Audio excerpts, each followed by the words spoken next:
I am doctor. हाँ बाबू डॉक्टरियो में बड़ा रिक्स बा। हम पटना पीएमसीएच में डॉक्टर रहनी हो। एतना ना मरेजी मर गइल हन।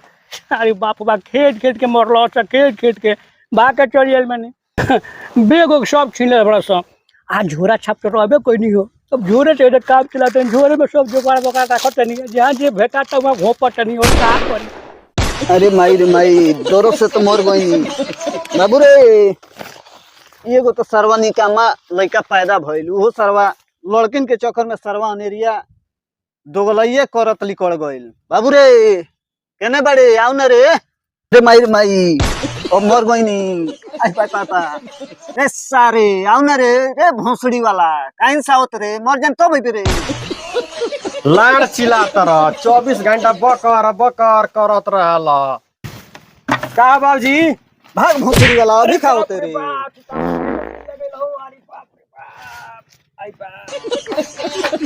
कहानी खत्म कर दल हम मर दे हमारा के लाड़ मारता रह जा तारा बराती में तो ढीड़ बड़ ठूस लेता रह। भाग सारे कहाँ खियो ऐसा कंजूस घरे गई रही जे 15 गो बोटी आ 20 गो रोटी खिएबे कहूँ।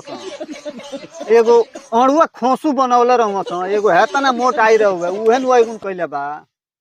लाड़ चिल्लाता रह तनी मुनी दर्द में पूरा बेचैन हो जाला। बंगाली बाबू की एक जना डॉक्टर बने उन्हीं के बुलाओ तनी पीएमसीएच के हम। हेलो डॉक्टर साहब कहाँ बानी तनी आई ना पापा का सीरियस बा पूरा।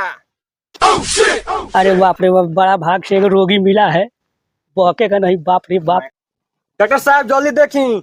हाँ आजा आजा आजा आजा बैठो बैठो यहाँ बैठो बैठो बैठो बैठो बैठो बैठो। हाँ बाप रे रोग तो बड़ा भयंकर है। डॉक्टर साहब सुनी ना। चुप मैं बीमारी पकड़ लिया। हाँ अरे बाप रे बाप। डॉक्टर साहब सुनी ना। चुप मैं समझता हूँ चुप चुप। डॉक्टर साहब सुनी ना। एकदम चुप। मैं बीमारी पकड़ लिया हूँ मेरे को समझाने की जरूरत नहीं है। पीएमसीएच का डॉक्टर हूँ समझा। अरे दादा चुप चुप चुप। अरे दादा अरे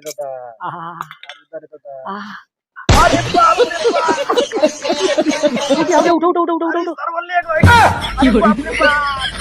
सरवा लगा मतलब पापा का लगा दे सामने के। अरे शाला गोलो जी